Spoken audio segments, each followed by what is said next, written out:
खंड 2 क लक्षण प्रश्न पहिला महावर्ग पहिला रथाची उपमा देऊन व्यक्तीचा शोध. मिलिंद राजा जेथे आयुष्यमान नागसेन होते तिथे गेले. त्याने नागसेनला अभिवादन केले. जे विचारणे योग्य होते ते विचारून एका बाजूला बसला. तेव्हा आयुष्यमान नागसेनाने सुद्धा अभिवादन केल्यामुळे राजा मिलिंद फार समाधानी झाला. तेव्हा मिलिंद राजाने आयुष्यमान नागसेनला विचारले, भदंताला कसे ओळखले जाते? भंते, आपले नाव काय आहे?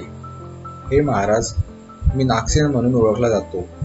महाराज, माझे सहमित्र मला नागसेन या नावाने संबोधित करतात किंवा संबोधित असतात.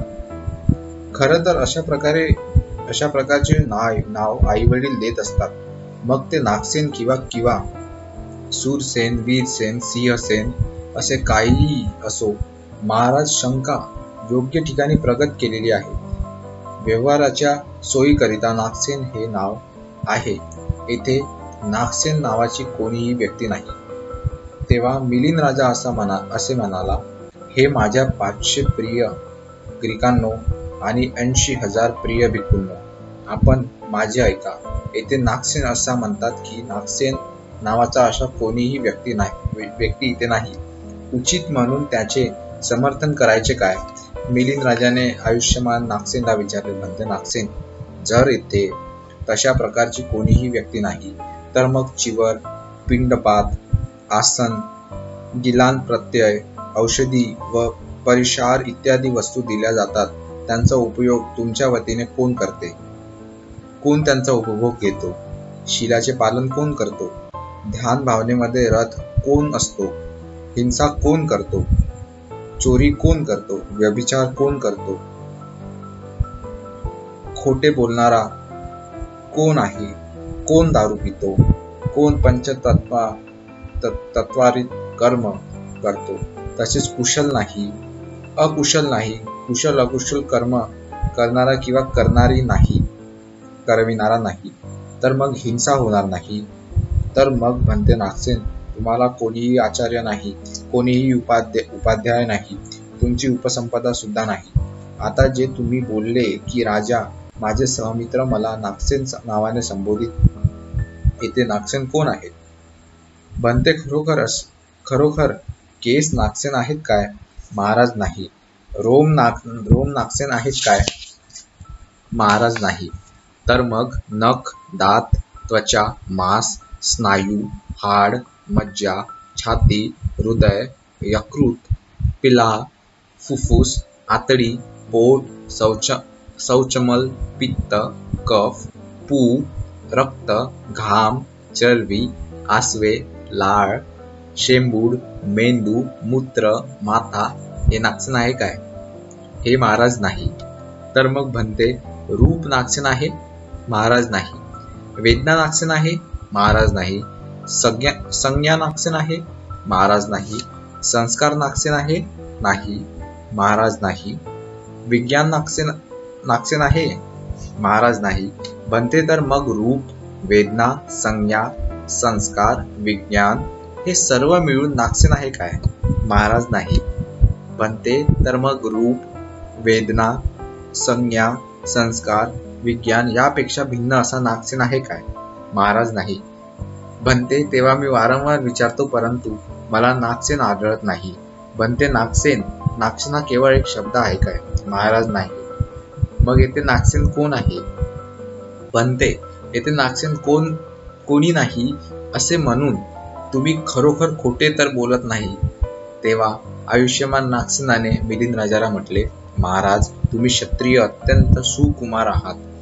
महाराज, या दुपारच्या वेळी उन्हाने तापलेल्या जमिनीवर, वाळूवरून, खळीवरून नग्न पायांनी चालत असल्यामुळे पायाला फोडे आलेले असतील, देहाला त्रास झालेला असेल, मन व्यथित झालेले असेल व या शारीरिक दुःखामुळे काया विज्ञान उत्पन्न झालेले असेल. तेव्हा तुम्ही पायी आलात किंवा एखाद्या वाहनाने? बनते, मी पायी आलेला नाही, रथावर बसून आलेलो आहो. हे महाराज, जर तुम्ही रथावर बसून आलेले आहात तेव्हा मला तुमचा रथ दाखवा. महाराज, दांडा रथ आहे काय? बनते नाही. कणा रथ आहे काय? चाक रथ आहे काय? बनते नाही. रथाचा सांगाडा रथ आहे काय? बनते ते सुद्धा नाही. रथ दांडा रथ आहे काय? बनते नाही. जू रथ आहे काय? बनते नाही. लगाम रथ आहे काय? बनते नाही. चाबूक रथ आहे काय? बनते नाही. तेव्हा हे राजा कणा, चाक, दांडा, सांगाडा, जू, चाबूक, लगाम, रथ आहे काय? बनते नाही. महाराज, तर मग कणा, चाक, दांडा, सांगाडा, जू, लगाम, चाक या व्यतिरिक्त रथ आहे काय? बनते नाही. तेव्हा हे राजा, रथाविषयी वारंवार विचारूनही मला रथ पाहता आला नाही. महाराज, रथ हा केवळ एक शब्द मात्र आहे काय? बनते नाही. महाराज, रथ नाही असे म्हणून तुम्ही खोटे बोलत आहात. तुम्ही संपूर्ण जम्बूद्वीपामधील सर्वश्रेष्ठ राजा आहात. तेव्हा तुम्ही कुणाला घाबरून खोटे बोलत आहात? तेव्हा प्रिय 500 ग्रीकांनो व 80,000 भिक्खूंनो, आपण माझे ऐकावे. हा राजा मिलिंद असे म्हणतो की मी रथावर आलेलो आहो. तेव्हा महाराज, जर तुम्ही रथावर आला असाल तर मला रथ दाखवा. यावर त्यांचे म्हणणे असे आहे की दाखविता येत नाही. आणि त्यांचे असे म्हणणे समर्थनीय आहे काय? हे ऐकल्यानंतर 500 ग्रीकांनी आयुष्यमान नागसेनला साधुवाद दिला व राजा मिलिंद म्हणाला, महाराज, जर आपणास शक्य असेल तर आपण त्याचे उत्तर द्यावे. तेव्हा मिलिंद राजाने आयुष्यमान नागसेनला म्हटले, बनते नागसेन, मी खोटे बोलत नाही. दांडाच्या प्रत्ययाने, चाकांच्या प्रत्ययाने, रथ दांडाच्या प्रत्ययाने रथ ही संज्ञा व्यवहाराकरिता तर सर्वांना मिळून संबोधण्यात आलेली आहे. साधू महाराज, साधू महाराज. महाराज, तुम्ही रथाला जाणले आहे. त्याप्रमाणे हे राजा, मला सुद्धा केस, रोम, माथा, वेदना, संज्ञा, संस्कार यांच्या प्रत्ययाने नागसेन ही संज्ञा केवळ व्यवहाराकरिता संबोधण्यात आलेली आहे. परंतु परमार्थदृष्ट्या या नावाचा कोणीही व्यक्ती नाही. हे राजा, एकदा वजिरा भिक्खुनीने सुद्धा भगवान बुद्धाच्या समोर असे म्हटले होते, यथा हि अंग संभरा होती सतो रथे इथे ऐवे खंदेसु संतेसु होती सत्तोती समुक्तुती.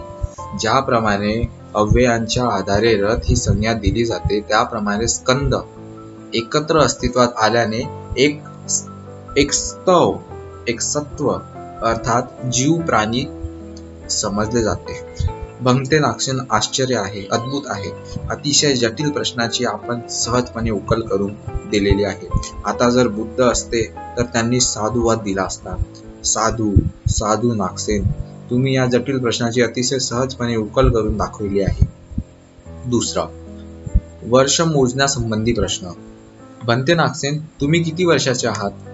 हे महाराज, मी 7 वर्षाचा आहे. बनते, हे 7 काय आहे?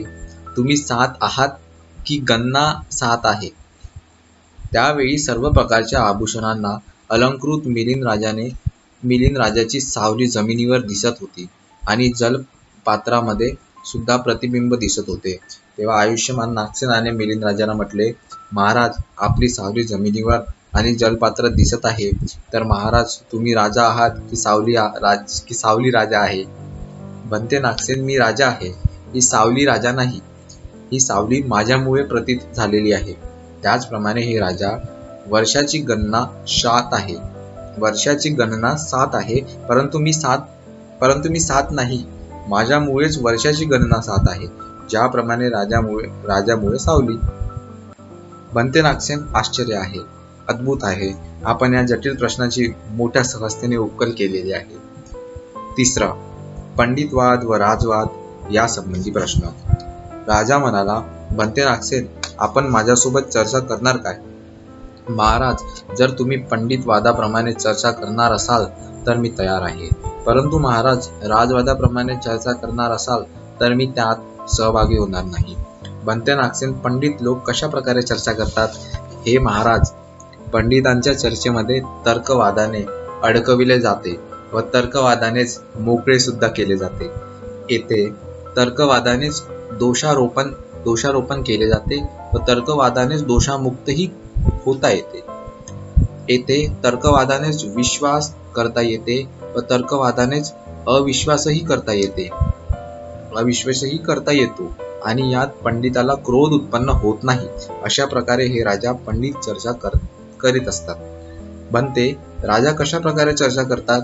हे राजाच्या चर्चेमध्ये एकाच मताचे आग्रह करतात आणि जो त्या मताविरुद्ध असेल त्याला दंडाची आज्ञा दिली जाते की याला दंडित करा. अशा प्रकारे हे राजाशी चर्चा असते.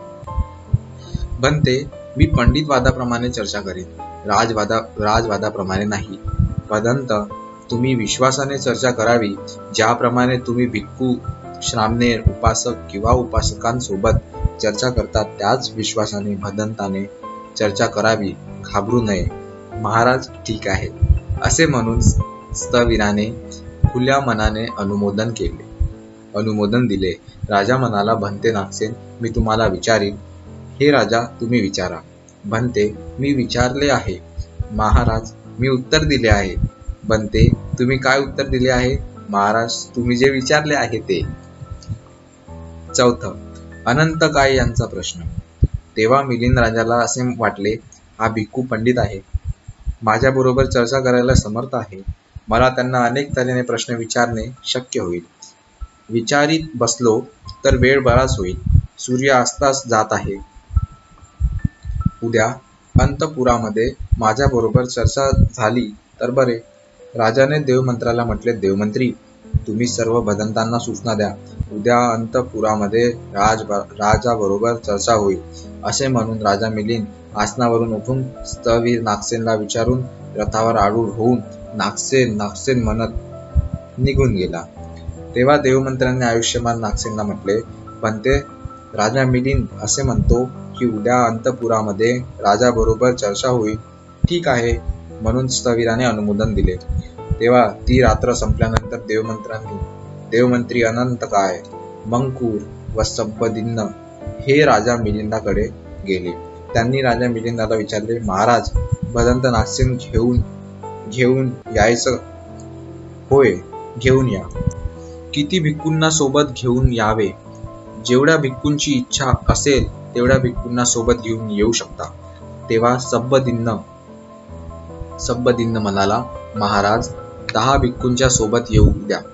दुसऱ्यांदा सुद्धा राजा म्हणाला, जेवढ्या भिक्खूंना घेऊन येऊ इच्छितात तेवढ्या भिक्खूंना घेऊन या.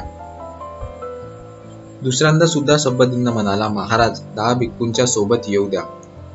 तिसऱ्यांदा राजा म्हणाला, जेवढ्या भिक्खूंना घेऊन यायचे असेल तेवढ्या भिक्खूंना घेऊन येऊ द्या. तिसऱ्यांदा सुद्धा सब्बदिन्न म्हणाला, महाराज, 10 भिक्खूंच्या सोबत येऊ द्या. त्यांच्या सर्व प्रकारच्या सत्काराची तयारी पूर्ण झालेली आहे. जेवढ्या भिक्खूंना घेऊन यायचे असेल तेवढ्या भिक्खूंना घेऊन येऊ द्या असे मी म्हणतो आणि सब्बदिन्न वेगळे म्हणतो, आम्ही भिक्खूंना भोजन देण्यास असमर्थ नाही. असे ऐकताच सब्बदिन्न काहीही बोलू शकला नाही. नंतर देवमंत्री अनंतकाय व मंकूर हे तिघेही आयुष्यमान नागसेन होते तेथे गेले. त्यांनी आयुष्यमान नागसेनला म्हटले, भंते, राजा मिलिंदाने सांगितले की जेवढ्या भिक्खूंना घेऊन यायची इच्छा असेल तेवढ्या भिक्खूंना घेऊन या. नंतर दुसऱ्या दिवशी सकाळी आयुष्यमान नागसेनने तयारी करून वस्त्र परिधान केले. पात्र चिवर घेऊन आपल्या 80,000 भिक्खूंच्या सोबत सागाल नगरामध्ये आले. त्यावेळी अनंतकाय आयुष्यमान नागसेनाच्या आश्रयाने जात असताना त्यांना म्हणाला, भंते नागसेन, जेव्हा येथे असे म्हटले जाते नागसेन तर येथे नागसेन कोण आहे? स्थविर म्हणाले, येथे नागसेन कोण आहे असे तुम्हाला वाटते? भंते, हा जो जीववायू आतमध्ये जातो व बाहेर येतो तोच नागसेन आहे असे मी मानतो. जर ही बाहेर आलेली हवा आतमध्ये प्रवेश करीत नसेल व आतमध्ये गेलेली हवा बाहेर येत नसेल तर तो पुरुष जिवंत राहील काय? भंते, नाही. हे जे शंख वाजविणारे आहेत त्यांनी शंख वाजविल्यानंतर तीच हवा त्यात पुन्हा येईल? भंते, नाही. जे बासरी वाजविणारे आहेत त्यांनी बासरी वाजविल्यानंतर तीच हवा त्यात पुन्हा येईल काय? भंते, नाही. जे तुतारी वाजविणारे आहेत त्यांनी तुतारी वाजविल्यानंतर तीच हवा त्यात पुन्हा येईल काय? तर मग ते का मरत नाही? मी आपल्या बरोबर वादविवाद करण्यास समर्थ नाही.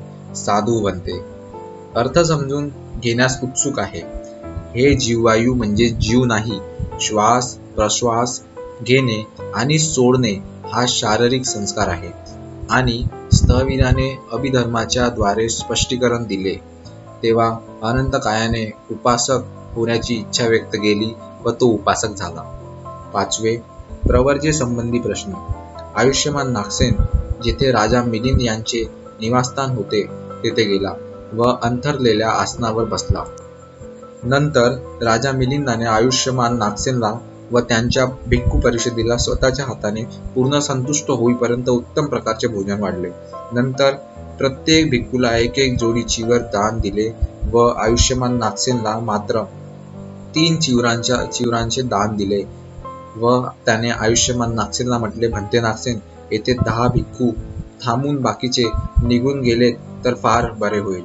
नंतर राजा मिलिंदाने आयुष्यमान नागसेनचे भोजन संपलेले आहे व त्यांनी पात्रातून हात बाजूला केलेले आहे हे जाणले. त्यांनी खाली दुसरे आसन ग्रहण केले व एका बाजूला बसले. नंतर मिलिंद राजाने आयुष्यमान नागसेनला म्हटले, भंते नागसेन, आपण कोणत्या विषयावर चर्चा करावी? हे राजा, आम्ही स्वभावानेच कल्याणाची कामना करणारे आहोत, तेव्हा त्या अर्थाने चर्चा व्हावी. राजा म्हणाला, भंते नागसेन, आपली प्रवर्जा कोणत्या इच्छापूर्ती करिता आहे आणि आपली परम इच्छा काय आहे? स्थवीर म्हणाले, हे राजा, हे दुःख नष्ट होऊन ते पुन्हा उत्पन्न होऊ नये या उद्देशानेच आम्ही प्रवर्जा ग्रहण केली आहे आणि परम निर्वाण पद प्राप्त करणे हाच त्याचा परम उद्देश आहे. भंते नागसेन, सर्व याच उद्देशाने प्रवर्जा ग्रहण करतात काय? हे राजा, नाही. काही राजाच्या भीतीने प्रवर्जा ग्रहण करतात, काही चोराच्या भीतीने प्रवर्जा ग्रहण करतात, काही कर्जाच्या भीतीने प्रवर्जा ग्रहण करतात, काही उपजीविकेच्या साठी प्रवर्जा ग्रहण करतात, परंतु जे सम्यक उद्देशाने प्रवर्जा ग्रहण करतात ते याच उद्देशाने प्रवर्जित होत असतात. भंते, आपण याच उद्देशाने प्रवर्जित झालात काय? हे राजा, मी बालक असतानाच प्रवर्जित झालेलो आहे, त्यामुळे मला या प्रवर्जेचा उद्देश माहीत नव्हता. त्यावेळी मला वाटले की हा शाक्य पुत्रीय श्रमण आयुष्यमान रोहन पंडित आहे आणि तो मला शिक्षण देईल, याच उद्देशाने ही प्रवर्जा आहे. 6. जन्मासंबंधी प्रश्न. राजा म्हणाला, भंते नागसेन, मेल्यानंतर जन्मग्रहण करणार नाही असा कोणीतरी आहे काय? स्थवीर म्हणाले, काही जन्मग्रहण करतील, काही जन्मग्रहण करणार नाही. कोण जन्मग्रहण करतो व कोण जन्मग्रहण करीत नाही? हे राजा, ज्याचे क्लेश अजून नष्ट झालेले नाही तो पुन्हा जन्मग्रहण करतो व जो क्लेश मुक्त तो पुन्हा जन्मग्रहण करीत नाही. भंते नागसेन, तुम्ही सुद्धा पुन्हा जन्मग्रहण करणार काय? हे राजा, जर उपादान कारण शेष असतील तर मी पुन्हा जन्मग्रहण करीन व उपादान कारण शिल्लक नसतील तर मी जन्मग्रहण करणार नाही. भंते नागसेन, अतिशय उत्तम. 7. विवेक व प्रज्ञा संबंधी प्रश्न. राजा म्हणाला, भंते नागसेन, जो जन्मग्रहण करीत नाही तो विवेकामुळे जन्मग्रहण करीत नाही काय? हे राजा, विवेकाप्रमाणेच प्रज्ञा आणि इतर कुशल धर्मामुळे जन्मग्रहण करीत नाही. भंते, विवेकामध्ये प्रज्ञा नाही काय? हे राजा, दोन्ही एक नाही. विवेक वेगळा आहे आणि प्रज्ञा वेगळी आहे. हे राजा, इथे बकरा, मेंढी, म्हैस, गाढव, बैल यांना विवेक आहे, परंतु त्यांना प्रज्ञा नाही. भंते नागसेन, अतिशय उत्तम. 8. विवेक लक्षणासंबंधी प्रश्न. राजा म्हणाला, भंते नागसेन, विवेकाचे लक्षण काय आहे? त्याचप्रमाणे प्रज्ञेचे लक्षण काय आहे? हे राजा, बोध होणे हे विवेकाचे लक्षण आहे आणि कापणे अर्थात छेदन हे प्रज्ञेचे लक्षण आहे. बोध होणे हे विवेकाचे लक्षण कसे समजायचे व कापणे हे प्रज्ञेचे लक्षण कसे समजायचे? उपमा देऊन स्पष्ट करा. हे राजा, आपल्याला यव अर्थात जय या धान्य खाद्याविषयी माहिती आहे काय? होय म्हणते. होय म्हणते, त्या धान्याविषयी मला माहिती आहे. हे राजा, धान्याची कापणी कशी केली जाते? म्हणते. डाव्या हातामध्ये यवाचे रोपटे धरून उजव्या हातामध्ये विळा पकडून कापतात. हे राजा, ज्याप्रमाणे शेतकरी यवाचे पीक कापतो, त्याप्रमाणे योगी जीवन व्यतीत करणारा विवेकाने मनाला पकडून ठेवतो व प्रज्ञेच्या शास्त्राने क्लेशाचा नाश करतो. महाराज, हेच आहे बोध होणे विवेकाचे लक्षण व कापणे प्रज्ञेचे लक्षण. भंते नागसेन अतिशय उत्तम. 9वा, शील लक्षणासंबंधी प्रश्न. राजा म्हणाला, भंते नागसेन, आपण आता जे अन्य कुशल धर्माबद्दल म्हटले आहे, अन्य कुशल धर्म किती आहेत? महाराज, शील, श्रद्धा, वीर्य, स्मृती, समाधी हे कुशल धर्म आहेत. बनते, शीलाचे लक्षण काय आहे? हे राजा, शील हे सर्व कुशल धर्माचे अधिष्ठान आहे. त्याचप्रमाणे इंद्रिय, बल, बौद्ध्यांग, मार्ग, स्मृतपठन, सम्यक प्रधान, ऋषी प्रधान, रिद्धी प्रधान, ध्यान, विमोक्ष, समाधी व सम्यक प्राप्ती हे सर्व शीलावरच अधिष्ठित आहे. हे राजा, शीलामध्ये प्रतिष्ठित योगी शीलाच्या आधारे शीलामध्ये प्रतिष्ठित होऊन 5 इंद्रियांची भावना करतो. पहिलं श्रद्धा इंद्रिये, दुसरं वीर्य इंद्रिये, तिसरं स्मृती इंद्रिये, चौथं समाधी इंद्रिये, 5वं प्रज्ञा इंद्रिये. ते नष्ट करीत नाही. उपमा देऊन सांगा. हे महाराज, ज्या काही बीज वस्तू आहेत त्या सर्व पृथ्वीच्या आधारे जन्म घेतात, वाढतात व विसरतात. त्याप्रमाणे हे राजा, योगी शीलाच्या आधारे शीलामध्ये प्रतिष्ठित होऊन 5 इंद्रियांची भावना करतो. पहिली श्रद्धा इंद्रिये, दुसरी वीर्य इंद्रिय, तिसरं स्मृती इंद्रिय, चौथं समाधी इंद्रिय व 5वं प्रज्ञा इंद्रिय. पुन्हा उपमा देऊन सांगा. महाराज, जे काही शक्तीच्या द्वारे होणारे कार्य आहे ते सर्व पृथ्वीच्या आधारावर किंवा पृथ्वीच्या आधारे पृथ्वीवर प्रतिष्ठित होऊन केले जाते. त्याचप्रमाणे हे राजा, योगी शीलाच्या आधारे शीलामध्ये प्रतिष्ठित होऊन 5 इंद्रियांची भावना करतो. प्रथम श्रद्धा इंद्रिये, दुसरं वीर्य इंद्रिये, तिसरं स्मृती इंद्रिये, चौथं समाधी इंद्रिये व 5वं प्रज्ञा इंद्रिये. पुन्हा उपमा देऊन स्पष्ट करा. ज्याप्रमाणे हे राजा, नगरयंत्री नगराचे मोजमाप करण्याकरिता प्रथम ती जागा स्वच्छ करतो, खाचा खडके काटे काढून जमिनीला समतल करतो व तिच्या वरच्या भागी रस्ते, चौरस्ते इत्यादींनी विभाजित करून नगराचे मोजमाप करतो. त्याचप्रमाणे हे राजा, योगी पुरुष शीलाच्या साह्याने शीलामध्ये प्रतिष्ठित होऊन पंचेंद्रियांची भावना करतो. प्रथम श्रद्धा इंद्रिये, दुसरं वीर्य इंद्रिये, तिसरं स्मृती इंद्रिये व चौथं समाधी इंद्रिये व 5वं प्रज्ञा इंद्रिय. पुन्हा उपमा देऊन स्पष्ट करा. ज्याप्रमाणे हे राजा, खेळाडू खेळण्याकरिता जमिनीला खोदून त्यातील दगड धोंडे काढून भूमीला समतल बनवतो व त्या मृदू जमिनीवर आपला खेळ प्रदर्शित करतो, त्याप्रमाणे हे राजा, योगी पुरुष शीलाच्या आधारे शीलामध्ये प्रतिष्ठित होऊन पंच इंद्रियांची भावना करतो.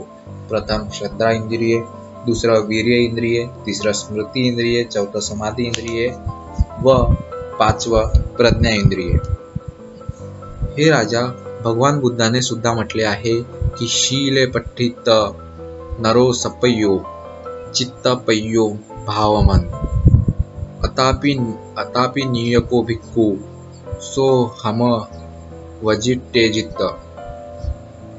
जो नर शिलामध्ये प्रतिष्ठित आहे आणि जो चित्त व प्रज्ञेची भावना करतो, जो उद्योगी आहे, तोच व्यक्ती ही गुंतागुंत सोडवू शकतो. अय्यपठित धरणीव पाणीन इंदच मूल कुस्सल भिवदी मुखंचिंद संबजीनुसाने यो सीलखंदो वरपत्ती मखियो ती. जसे पृथ्वीच्या आधारे पाणी आहे, तसे सर्व कुशल धर्माचे मूळ शील प्रतिष्ठित आहे व त्याच आधारावर वाढते. आणि तेच या सर्व बुद्ध शासनाचे वार आहे.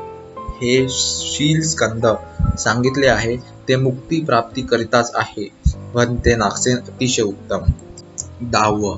अ संप्रसाधन लक्षण श्रद्धा प्रश्न. राजा म्हणाला, बनते नागसेन, श्रद्धेचे लक्षण काय आहे? महाराज, मनामध्ये प्रसन्नता निर्माण करणे व महान कार्याची आकांक्षा निर्माण करणे श्रद्धेचे लक्षण आहे. बनते, प्रसन्नता निर्माण करणे हे श्रद्धेचे लक्षण कसे समजावे? महाराज, श्रद्धा उत्पन्न झाल्याबरोबर सर्व विकार नष्ट होतात. विकाररहित मन स्वच्छ, निर्मळ व प्रसन्न असते. हे सर्व हीच प्रसन्नता श्रद्धेचे लक्षण आहे. उपमा देऊन सांगा. हे राजा, ज्याप्रमाणे चक्रवर्ती राजा आपल्या चतुरंगिनी सैन्यासोबत रस्त्याने जात असताना तो चिखल असलेला एक नदी ओलांडून पलीकडे गेलेला आहे आणि त्या पाण्यातून हत्ती, घोडे, रथ आणि पायदळ शिपाई सुद्धा गेले आहेत. त्यामुळे नदीचे पाणी ढवळल्या गेले आणि ते गढुळले. नदी पार केल्यानंतर राजा चक्रवर्तीने आपल्या नौकराला आज्ञा दिली, मित्रा, पाण्याकरिता पाणी घेऊन ये. पाणी स्वच्छ करण्याचा दगड राजाजवळ असेल असे त्याला वाटावे. होय महाराज, असे म्हणून त्या माणसाने चक्रवर्ती राजाचे म्हणणे ऐकावे. त्या पाण्याच्या भांड्यात तो तुरटीचा दगड घालून द्यावा. त्या पाण्यात तो दगड पडताच शंख, शेवाळ, चिखल तळाशी बसावे आणि निर्मळ व्हावे. पाणी स्वच्छ व्हावे, त्यात गढूळपणा नसावा. नंतर ते पाणी चक्रवर्ती राजाकडे घेऊन यावे व म्हणावे, राजा, हे पाणी तुम्ही प्यावे. महाराज, येथे ज्याप्रमाणे पाणी आहे त्याप्रमाणे चित्त समजावे. येथे जसा मनुष्य त्याप्रमाणे योगी समजावे. येथे ज्याप्रमाणे शंख, शेवाळ, चिखल व गढूळपणा आहे त्याप्रमाणे क्लेश समजावे. आणि येथे ज्याप्रमाणे पंखाच्या भांड्यात तुरटी सोडावी व सर्व गढूळपणा, चिखल बुडाशी बसावा, पाणी स्वच्छ व्हावा, त्याचप्रमाणे हे राजा, श्रद्धा उत्पन्न होताच दोष नष्ट होतात, चित्त दोष मुक्त होतो, स्वच्छ व प्रसन्न होते. अशा प्रकारे हे राजा, प्रसन्नता निर्माण करणे हे श्रद्धेचे लक्षण मानले पाहिजे. ख. संप्रदान लक्षण श्रद्धा प्रश्न. बनते, महत्वाकांक्षा निर्माण करणे हे श्रद्धेचे लक्षण कसे समजावे? हे राजा, ज्याप्रमाणे योगी पुरुष दुसऱ्यांना चित्तमुक्त झालेला पाहून स्वतः त्याची श्रद्धा स्त्रोतपत्ती फल, सकृतदागिमी फल, अनागामी फल, अरहंत पद मिळवण्याची महत्वाकांक्षा असते, त्यासाठी तो आपल्या परीने प्रयत्न करतो. तो अप्राय प्राप्त करून घेण्यासाठी जे अशक्य त्याचा साक्षात्कार करण्याकरिता प्रयत्न करतो. अशा प्रकारे हे राजा, महत्वाकांक्षा निर्माण करणे श्रद्धेचे लक्षण समजावे. उपमा देऊन सांगा. हे राजा, ज्याप्रमाणे पर्वतावर महामेघांनी पावसाची वृष्टी करावी, ते पावसाचे पाणी ज्याप्रमाणे पर्वतावरून खाली ओढा इत्यादींची शाखा प्रशाखा तुडुंब भरून त्यामुळे नदी तुडुंब भरून वाहावी, तेव्हा ती नदी पार करू इच्छिणारे काही लोक तिथे येऊन त्यांना नदीच्या पात्राची गंभीरता व भयानकता माहीत नसल्यामुळे घाबरून त्यांनी पलीकडील तीरावर थांबावे. दुसऱ्या व्यक्तीने येऊन त्याने आपली शक्ती व साहस एकत्र करून एक सेतू बांधून पाण्यात उडी घेऊन पोहावे. तेव्हा ते पलीकडे पार झालेला पाहून स्त्रोतापत्ती फल, अनागामी फल किंवा अरहंत पद प्राप्त करण्याची महत्वाकांक्षा करावी, त्यासाठी प्रयत्न करावे. महाराज, याकरिताच महत्वाकांक्षा निर्माण करणे हे श्रद्धेचे लक्षण आहे. हे महाराज, म्हणूनच भगवान बुद्धांनी संयुक्त निकायामध्ये सांगितलेले आहे की सदाय तरली ओघन अपमोदन अन्नव विरयेन दुःख मच्चिती पय्यो परिसुच्यती.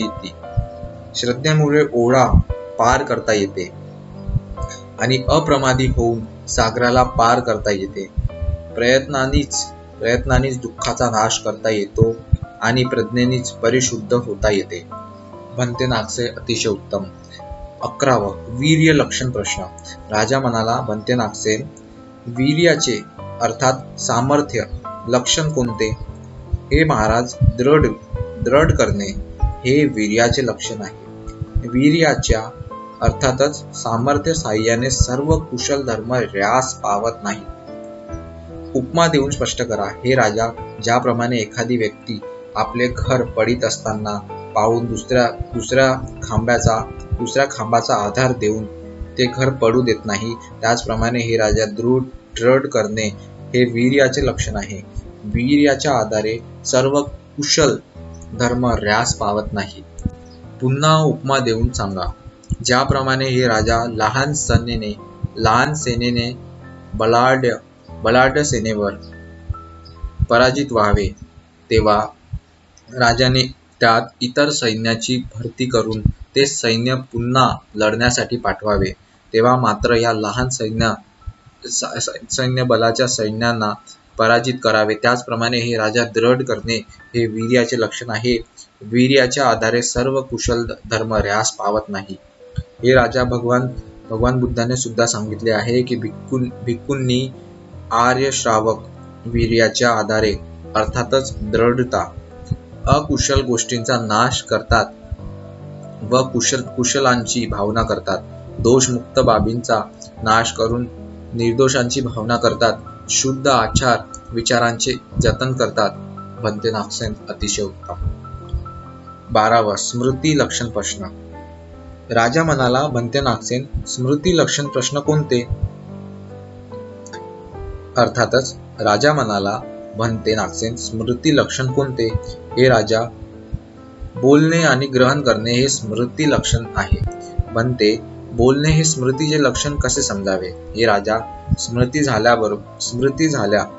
झाल्याबरोबर कुशल अकुशल, दोष निर्दोष, हीन श्रेष्ठ, काळा गोरा, संबंध असंबंध धर्माविषयी सांगतो की हे 4 स्मृती प्रस्थान, हे 4 सम्यक प्रधान, हे 4 रिद्धी प्रधान, हे 5 इंद्रिये, हे 5 बल, हे 7 बोधी अंग हा आर्य अष्टांग मार्ग आहे. हे समय, हे विपश्यना, ही विद्या, ही विमुक्ती आहे. तेव्हा योगी पुरुष जे स्वीकार करण्यायोग्य आहे त्याचा स्वीकार करतो, जे अस्वीकार्य आहे त्यांचा अस्वीकार करतो, जे संगती करण्यायोग्य नाही त्यांच्या दूर असतो. अशा प्रकारे हे राजा, बोलणे अर्थातच अपिलापन हे स्मृतीचे लक्षण आहे. उपमा देऊन सांगा. ज्याप्रमाणे हे राजा, चक्रवर्ती राजाच्या भंडारिकाने सायंकाळच्या वेळी त्याला आठवण करून द्यावी की हे राजा, एवढे हत्ती, एवढे रथ, एवढे पायदळ, एवढे हरिण्य, एवढे सैन्य, एवढे सोने, एवढी संपत्ती आहे. त्याचप्रमाणे हे राजा स्मृती उत्पन्न होऊन कुशल अकुशल इत्यादींविषयी सांगतो की हे 4 स्मृती प्रस्थान आहेत. आणि अशा प्रकारे हे राजा, आठवण करून देणे अर्थातच अपिलायन हे स्मृतीचे लक्षण आहे. भन्ते, स्वीकार करणे हे स्मृतीचे लक्षण कसे समजावे? हे राजा, स्मृती उत्पन्न झाल्यानंतर हितकारक व अहितकारक धर्माचा शोध घेतला जातो की हे धर्म हितकारक, हे धर्म अहितकारक, हे धर्म उपकारक, हे धर्म अनुपकारक. तेव्हा योगी पुरुष अहितकारक धर्माचा अस्वीकार करतो व हितकारक धर्माचा स्वीकार करतो. अहितकारक धर्माचा त्याग व उपकारक धर्माचा स्वीकार. अशा प्रकारे हे राजा, स्वीकार करणे हे स्मृतीचे लक्षण आहे. उपमा देऊन सांगा. ज्याप्रमाणे हे राजा, चक्रवर्ती राजाचा सल्लागार राजाचे हित अहित जाणतो की हे उपकारक, हे अनुपकारक आहे, परंतु तो अहितकारक बाबींचा अस्वीकार व हितकारक गोष्टींचा किंवा बाबींचा स्वीकार करण्याचा सल्ला देतो. त्याचप्रमाणे हे राजा, स्मृती उत्पन्न होऊन हितकारक व अहितकारक गोष्टींचा शोध घेतला जातो की हे धर्म हितकारक व हे धर्म अहितकारक आहे इत्यादी. अशा प्रकारे हे राजा स्वीकार करणे हे स्मृतीचे लक्षण आहे. हे राजा भगवान बुद्धाने हे सुद्धा म्हटले आहे की भिक्खूंनो, मी स्मृतीला सर्वार्थाने उपयोगी समजतो. बनते नागसेन अतिशय उत्तम. 13वा समाधी लक्षण प्रश्न. राजा म्हणाला, बनते नागसेन, समाधीचे लक्षण कोणते? हे राजा, प्रमुख होणे हे समाधीचे लक्षण आहे. जे काही कुशल धर्म आहेत ते सर्व समाधी प्रमुख, समाधी निर्णायक, समाधीकडे झुकलेले व समाधीकडे वळलेले आहेत. उपमा देऊन सांगा. ज्याप्रमाणे हे राजा एखाद्या मनोऱ्याच्या सर्व पायऱ्या त्या मनोऱ्याच्या शेवटच्या टोकाकडे जाणाऱ्या असतात. मनोरा प्रमुख मनोऱ्यातच एकत्र होतात आणि तिथेच संपतात.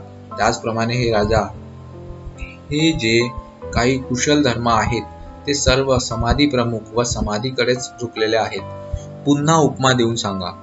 ज्याप्रमाणे हे राजा, एखाद्या चक्रवर्ती राजाने आपल्या चतुरंगिनी सैन्यासोबत संग्रामात जावे तेव्हा सर्व सैन्य हत्ती, घोडे, रथ, पायदळ इत्यादी एकाच दिशेने एकाच उद्देशाने पुढे जाऊन शत्रूला त्यांनी वेढून घ्यावे. त्याचप्रमाणे हे राजा, जे काही कुशल धर्म आहेत ते सर्व समाधी प्रमुख आहेत. तशा प्रकारे हे राजा प्रमुख असणे हे समाधीचे लक्षण आहे. हे सर्व भगवान बुद्धाने सुद्धा म्हटले आहे की भिक्खूंनो, तुम्ही समाधीची भावना करा. भिक्खू एकाग्रचित होऊन वस्तुनिष्ठ पद्धतीने जाणतो. बनते नागसेन अतिशय उत्तम. 14वा प्रज्ञा लक्षण प्रश्न. राजा म्हणाला, बनते नागसेन, प्रज्ञेचे लक्षण कोणते? हे राजा, मी आधीच सांगितलेले आहे की कापणे अर्थातच छेदन हे प्रज्ञेचे लक्षण आहे आणि प्रकाशने हे सुद्धा प्रज्ञेचेच लक्षण आहे. बनते, प्रकाशने हे प्रज्ञेचे लक्षण आहे. महाराज, प्रज्ञा उत्पन्न झाल्याबरोबर अविद्यारूपी अंधकार नष्ट होतो, विद्यारूपी प्रकाश उत्पन्न होतो, ज्ञानाचा प्रकाश निर्माण करतो, आर्य सत्य स्पष्टपणे प्रकट होतात. तेव्हा पुरुष यात अनित्य दुःख आणि अनात्म हे सम्यक प्रज्ञेने जाणतो. उपमा देऊन स्पष्ट करा. ज्याप्रमाणे हे राजा, एखाद्या पुरुषाने अंधार गृहामध्ये दिवा घेऊन प्रवेश करावा, तेथे दिवा पोहोचताच अंधार नष्ट व्हावा व प्रकाश उत्पन्न व्हावा, प्रकाश प्रकट व्हावा व वस्तूंना पाहता यावे. त्याचप्रमाणे हे राजा, प्रज्ञा उत्पन्न झाल्याबरोबर अविद्यारूपी अंधकार नष्ट होतो, विद्यारूपी प्रकाश उत्पन्न होतो, ज्ञानाचा प्रकाश प्रगट होतो, आर्य सत्य प्रगट होतात. तेव्हा योगी पुरुष त्यात अनित्य, दुःख व अनात्म सम्यक प्रज्ञेने जाणतो. अशा प्रकारे हे राजा, प्रकाशने हे प्रज्ञेचे लक्षण आहे. बनते नागसेन अतिशय उत्तम. 15व विविध धर्माची एकाच कार्यात उत्पत्ती. राजा म्हणाला, बनते नागसेन, हे जे विविध प्रकारचे धर्म आहेत ते एकत्र येऊन एखादे कार्य करतात काय? होय महाराज, हे विविध प्रकारचे धर्म एकत्र येऊन क्लेशाचा नाश करतात. बनते, हे विविध प्रकारचे धर्म कशा प्रकारे एकत्रित येऊन क्लेशाचा नाश करतात? उपमा देऊन सांगा. ज्याप्रमाणे हे राजा, विविध प्रकारचे सैन्य, हत्ती, घोडे, रथ व पायदळ एकत्र येतात व युद्धामध्ये परकीय सेनेला सळो की पळो करून सोडतात. त्याचप्रमाणे हे राजा, हे सर्व धर्म एकत्र येऊन क्लेशांचा नाश करतात. बनते नागसेन अतिशय उत्तम. खंड 2 क लक्षण प्रश्न. पहिला, महावर्ग.